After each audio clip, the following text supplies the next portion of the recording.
আসসালামু আলাইকুম সবাইকে। কি অবস্থা সবার? আজকে কথা বলবো ফ্রিল্যান্সিং শুরু করার ফুল রোডম্যাপ নিয়ে। আপনি যদি ফাইবার, আপওয়ার্ক, লিঙ্কডইন এসবের মাধ্যমে ফ্রিল্যান্সিং করে টাকা পয়সা ইনকাম করতে চান, তাহলে এই 5টি স্টেপ আপনাকে অবশ্যই জানতে হবে। এই স্টেপগুলো না জেনে ফ্রিল্যান্সিং শুরু করলে আপনি ব্যর্থ হবেন। নম্বর 1, নিশ আইডেন্টিফিকেশন। নিশ কি? সহজ করে বলতে গেলে, যখন আপনি বিশাল কোনো প্ল্যাটফর্ম থেকে নির্দিষ্ট কোনো সেক্টরকে বেছে নিবেন, এই বেছে নেওয়া সেক্টরটাই আপনার নিশ। আর এই নিশ আইডেন্টিফিকেশনের প্রথম ধাপ হলো সেলফ অ্যাসেসমেন্ট। সেলফ অ্যাসেসমেন্ট মানে নিজেকে মূল্যায়ন করা। এখানে বুঝতে হবে আপনার প্যাশন অ্যান্ড এক্সপার্টিস কি। প্যাশন বলতে আপনি নিজে থেকে কি করতে উৎসাহ পান, আপনার কি করতে ভালো লাগে। আর এক্সপার্টিস হলো আপনি ওই বিষয়টিতে কতটুকু এক্সপার্ট। এখন ফ্রিল্যান্সিং ফিল্ডে এটি কিভাবে কাজ করবে জানতে হবে আপনার ইনবিল্ট এক্সপার্টিস কি আছে। আপনি কি সেলস, মার্কেটিং এগুলো ভালো বোঝেন, নাকি আপনি ডিজাইন ভালো করেন, নাকি আপনি অ্যানালাইসিস ভালো করেন। আর দেখতে হবে সেটা আপনি অনলাইন সার্ভিস হিসেবে বেছে নিতে পারেন কিনা। আর যদি আপনার এক্সপার্টিস বুঝে লো কম্পিটিশন একটা নিশ বের করতে পারেন, তাহলে তো খুবই ভালো। এরপর আপনাকে মার্কেট রিসার্চ করতে হবে। ধরেন আপনি গ্রাফিক ডিজাইন অথবা ডিজিটাল মার্কেটিং নিয়ে কাজ করবেন। ডিজিটাল মার্কেটিং এর কিছু সাবসেক্টর আছে, যেমন content marketing, search engine optimisation, email marketing, social media marketing. Social media marketing এর সাবসেক্টর হলো মেটা মার্কেটিং। মানে আপনি যদি আপনার নিশকে ন্যারো করে একটি মাইক্রো নিশ বের করতে পারেন আর এই বিষয়ে এক্সপার্ট হন, তাহলে আপনার কাজ পাওয়ার পসিবিলিটি অনেক বেড়ে যাবে। এনিওয়ে, আপনার নিশের মার্কেট ডিমান্ড এবং কম্পিটিশন কেমন, এটা অ্যানালাইসিস করতে হবে। এরপর আসে কম্পিটিটর অ্যানালাইসিস। এখন আপনি যে সার্ভিসটা দিতে চাচ্ছেন সেটার কম্পিটিটর অ্যানালাইসিস করতে হবে। আপনার জানার চেষ্টা করতে হবে আপনার নিশে কম্পিটিটররা কেমন কাজ করছে, তাদের কাজের কোয়ালিটি এবং কোয়ান্টিটি কেমন। আর বোঝার চেষ্টা করতে হবে তাদেরকে কম্পিট করতে হলে আপনাকে কি কি ডেভেলপ করতে হবে। এর পরের স্টেপ কনসালটেশন। আপনি ফ্রিল্যান্সিং ইন্ডাস্ট্রি এর একজন বা একাধিক মেন্টরস, প্রফেশনালস এর সাথে কথা বলতে পারেন। এ ব্যাপারে তাদের সাথে আলোচনা করতে হবে, তাহলে আপনার নিশ সিলেকশনে কিছুটা সুবিধা হবে। শেষে আসে ডিসিশন। আগের স্টেপগুলো থেকে আপনি যে ইনফরমেশন গ্যাদার করলেন, সেটার উপর বেস করে কোন স্পেসিফিক সার্ভিস নিয়ে কাজ করবেন সে ব্যাপারে নিশ্চিত হতে হবে। তাহলে নিশ আইডেন্টিফিকেশন হয়ে গেল। এরপর আপনার প্ল্যাটফর্ম সিলেকশন করতে হবে। এটা হলো রিসার্চ বেসড, মানে হালকা পাতলা রিসার্চ করতে হবে। প্রথম ধাপ হলো কম্প্যারিজন। আপনাকে রিসার্চ অ্যান্ড কম্পেয়ার করে দেখতে হবে ফাইবার, আপওয়ার্ক, লিঙ্কডইন এসবের মধ্যে কোন প্ল্যাটফর্ম আপনার জন্য সুইটেবল। আপনাকে একটা সহজ উপায় বলি। আপনি এই প্ল্যাটফর্মগুলোর টার্মস অ্যান্ড কন্ডিশনস রিভিউ করে নেবেন। কোনটাতে কি রেস্ট্রিকশন আছে, কোনটার পেমেন্ট মেথড কেমন, সেটা সহজেই বুঝে আপনি ফ্রিল্যান্সিং শুরু করার জন্য প্ল্যাটফর্ম বেছে নিতে পারবেন। এরপর দেখবেন ইউজার রিভিউ। ইউজার রিভিউ দেখলে আপনি শিওর হতে পারবেন কোন প্ল্যাটফর্মের কি কি সুবিধা অসুবিধা আছে। এটা দেখার জন্য আপনাকে খুব বেশি কষ্ট করতে হবে না। ইউটিউবে আপনি অনেক ভিডিও পাবেন যেখানে বিভিন্ন জন বিভিন্নভাবে বিভিন্ন প্ল্যাটফর্মের উপর কম্পারিজন ও রিভিউ শেয়ার করেছে। এখান থেকে আপনি একটি ভালো ধারণা পাবেন। আর গুগল তো আছেই এসব কিছু জানার জন্য। এরপর দেখতে হবে প্ল্যাটফর্মগুলোর নেটওয়ার্ক অপরচুনিটিস কেমন।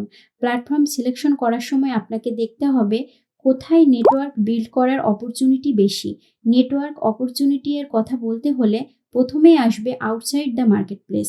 এখানে LinkedIn is the fantastic for building professional connections. আর এদিকে মার্কেট প্লেসগুলোতে প্রজেক্ট ফোকাসড ইন্টারাকশন বিল্ড করে। নেটওয়ার্কিং নিয়ে আমি আলাদা একটি পয়েন্ট তৈরি করেছি, এটা খুবই ইম্পর্টেন্ট। ভিডিওর শেষের দিকে এটা নিয়ে আলোচনা করব। আচ্ছা, এরপরেও যদি প্ল্যাটফর্ম সিলেকশন নিয়ে আপনি কনফিউজড থাকেন, এই স্টেপের পর আর থাকবেন না। এটা হলো টেস্ট দ্য ওয়াটার। যে কোনো ডিসিশন নেওয়ার ক্ষেত্রে এটা খুবই ভালো কাজ করে। আমি ধরে নিচ্ছি আগের সবগুলো ওয়ে আপনার যাচাই বাছাই করা শেষ। এখন আপনি সুইটেবল 2 থেকে 3টা প্ল্যাটফর্মে প্রোফাইল ক্রিয়েট করবেন এবং স্মল কিছু প্রজেক্ট নিবেন। এতে করে আপনি বুঝে যাবেন কোন প্ল্যাটফর্ম ফিট ফর ইউ। এখন আপনার প্রোফাইল সেট আপ করতে হবে। আপনার প্রোফাইল এমনভাবে সেট আপ করতে হবে ক্লায়েন্ট একবার দেখেই বুঝতে পারে আপনি তাকে কি সার্ভিস দিবেন, তার বিজনেসে কি ভ্যালু ক্রিয়েট করবেন। ফার্স্ট অফ অল আপনার পছন্দের প্ল্যাটফর্মে ইমেল দিয়ে সাইন আপ করবেন। Profile basic.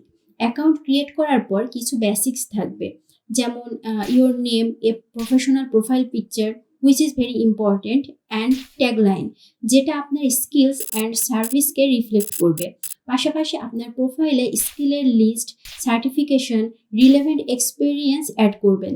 আর সার্টিফিকেশন বলতে আপনি আপনার রিলেভেন্ট স্কিলের ওপর যদি কোথাও থেকে প্রশিক্ষণ নেন তাহলে আর ওরা যদি আপনাকে সার্টিফিকেট দেয় তাহলে সেটা অ্যাড করবেন।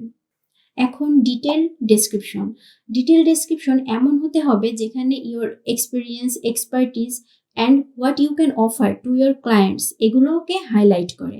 তারপর প্রাইসিং, আপনার pricing structure market place and outside market place অনুযায়ী স্পেসিফাই করতে হবে। প্রাইসিংকে আপনি এমনভাবে সাজাবেন যেন আপনার basic, standard and premium package এর পার্থক্য সহজেই বোঝা যায়। প্ল্যাটফর্ম অনুযায়ী আপনার সার্ভিসের প্রাইসিং বিভিন্ন রকম হবে। এখন পাবলিশ অর সাবমিট, আগের স্টেপগুলো কমপ্লিট হয়ে গেলে আপনার প্রোফাইল রেডি, দেন আপনি পাবলিশ অর সাবমিট করবেন প্ল্যাটফর্ম অনুযায়ী। কোনো প্ল্যাটফর্মে সেভ দিলেই রেডি হয়ে যাবে, আবার কোনো প্ল্যাটফর্মে অ্যাপ্রুভালের জন্য সাবমিট করতে হবে, লাইক আপওয়ার্ক। এখন আপনার প্রোফাইল রেডি মানে দোকান রেডি। এখন দোকানে প্রোডাক্ট সাজাতে হবে মানে পোর্টফোলিও বিল্ডিং।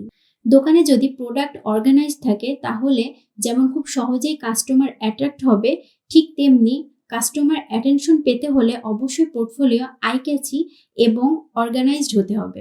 ভিজুয়ালস, ক্লায়েন্ট যেন সহজেই বুঝতে পারে আপনি কি শো করতে চাচ্ছেন, এর জন্য হাই কোয়ালিটি ইমেজ, স্ক্রিনশট ব্যবহার করতে হবে। Start with your best work, আপনার কিছু বেস্ট প্রজেক্ট সিলেক্ট করতে হবে। আপনি যদি বিগিনারও হন আপনাকে কিছু বেস্ট স্যাম্পল ওয়ার্ক রেডি করতে হবে। স্যাম্পল ওয়ার্ক কোথায় পাবেন? এর জন্য আপনি বিভিন্ন প্ল্যাটফর্মে আপনার নিশ রিলেটেড জব পোস্ট দেখে সে অনুযায়ী কাজ করবেন, অথবা কন্টেস্টে পার্টিসিপেট করতে পারেন। এতে করে আপনার অনেকগুলো স্যাম্পল ওয়ার্ক রেডি হয়ে যাবে শো করার মতো। তারপর সেগুলোকে ক্যাটাগরি অনুযায়ী খুব সুন্দর করে সেট করবেন। আরও সহজ হবে যদি আপনার সেক্টরে যারা ভালো করছে তাদের পোর্টফোলিও দেখেন আর ধারণা নেন। এরপর প্রত্যেকটা প্রজেক্টের জন্য ডেসক্রিপশন দিতে হবে। প্রজেক্ট ডেসক্রিপশন এর মধ্যে মাস্ট ইনক্লুড করতে হবে কাস্টমার ডিজায়ার, এই প্রজেক্টের মাধ্যমে কাস্টমার কি চেয়েছিল। যেমন ধরেন আপনি যদি ডিজাইন নিয়ে কাজ করেন তাহলে ওই ডিজাইনের goal, concept, why it is important for the clients business, অথবা ক্লায়েন্টের কি সমস্যা আপনার সার্ভিসের মাধ্যমে সমাধান করছেন তার একটি short case study, colour palette, typography, file formats এগুলো অ্যাড করতে হবে, অবশ্যই বুলেট পয়েন্টের মাধ্যমে। Create a digital and PDF portfolio, আপনি বিহ্যান্সকে পোর্টফোলিও শো করার মাধ্যম হিসেবে ব্যবহার করতে পারেন। বিহ্যান্স থেকে ডিজিটাল পোর্টফোলিও আবার এর পিডিএফ ডকুমেন্টও কালেক্ট করতে পারবেন, অথবা আপনি ক্যানভা ইউজ করতে পারেন পিডিএফ ডকুমেন্ট রেডি করার জন্য। এটা সবার জন্য অ্যাপ্লিকেবল না, কারণ আপনি মাত্র ফ্রিল্যান্সিং শুরু করছেন, এটা আপনার এখনই লাগবে বিষয়টি এরকম না। তবুও বলি, যদি পসিবল হয় আপনি একটি পোর্টফোলিও ওয়েবসাইট রেডি করতে পারেন উইক্স অথবা ওয়ার্ডপ্রেস ব্যবহার করে। এইটার ইউআরএল যে কোনো ক্লায়েন্টকে দিয়ে আপনার পোর্টফোলিও শো করতে পারবেন। এই স্টেপগুলো ফলো করে পোর্টফোলিও রেডি করে ফেলবেন। এরপর last step, bidding and networking. এটা প্ল্যাটফর্ম টু প্ল্যাটফর্ম ভ্যারি করে, সব প্ল্যাটফর্মের জন্য স্ট্র্যাটেজি এক না।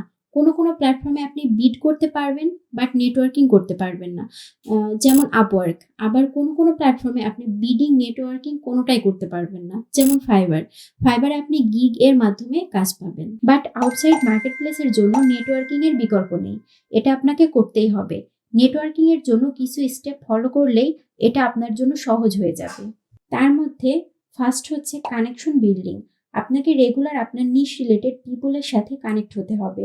তারপর জয়েন করবেন রিলেভেন্ট গ্রুপস অ্যান্ড কমিউনিটিতে। আপনার টার্গেটেড কাস্টমাররা কোথায়, কোন সোশ্যাল মিডিয়া এর কোন গ্রুপ বা কমিউনিটিতে হ্যাং আউট করে সে সকল গ্রুপস এবং কমিউনিটিতে অ্যাড হতে হবে। তারপর তাদের সাথে এঙ্গেজ হতে হবে অ্যাক্টিভলি।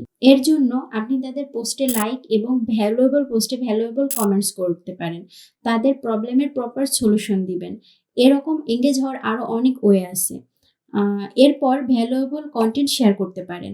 আপনার সোশ্যাল মিডিয়া যার মাধ্যমে আপনি ক্লায়েন্টস জেনারেট করতে চাচ্ছেন, হতে পারে সেটা লিঙ্কডইন, ফেসবুক, ইনস্টাগ্রাম, এখানে রেগুলার আপনার নিশ রিলেটেড কন্টেন্ট পোস্ট করবেন। নিশ রিলেটেড স্কিল নলেজ শো করবেন, যার মাধ্যমে আপনার সাথে কানেক্টেড পিপল আপনার সাথে এঙ্গেজ থাকতে পারে। এরপর কোলাবোরেট অ্যান্ড নেটওয়ার্ক ডিরেক্টলি। আপনার সাথে কানেক্টেড মানুষজনকে ডিরেক্টলি পার্সোনালাইজড মেসেজ ও কোল্ড ইমেল করবেন। তাদের রেসপন্স অনুযায়ী তাদের ফলো আপ মেসেজ দিবেন, যার মাধ্যমে সহজেই ক্লায়েন্ট জেনারেট করা পসিবল। আমি এতক্ষণ যে 5টি স্টেপ দেখালাম, এগুলো ফলো করলে আশা করি আপনি সাকসেসফুলি ফ্রিল্যান্সিং শুরু করতে পারবেন। এরপরেও যদি কোনো কনফিউশন থাকে কিংবা বুঝতে সমস্যা হয়, অবশ্যই কমেন্টসে জানাবেন। আর যদি ভিডিওটি হেল্পফুল মনে হয়, আমাকে ফলো দিয়ে সাপোর্ট করুন। এই ভিডিওটি অবশ্যই শেয়ার করবেন। আপনার ফ্রেন্ডসরা যারা ফ্রিল্যান্সিং শুরু করতে চাচ্ছে তাদের অনেক হেল্প হবে। আর ফ্রিল্যান্সার হতে হলে আপনাকে হেল্পফুল হতে হবে। আজ এ পর্যন্তই, দেখা হচ্ছে পরের ভিডিওতে। ভালো থাকবেন, বাই।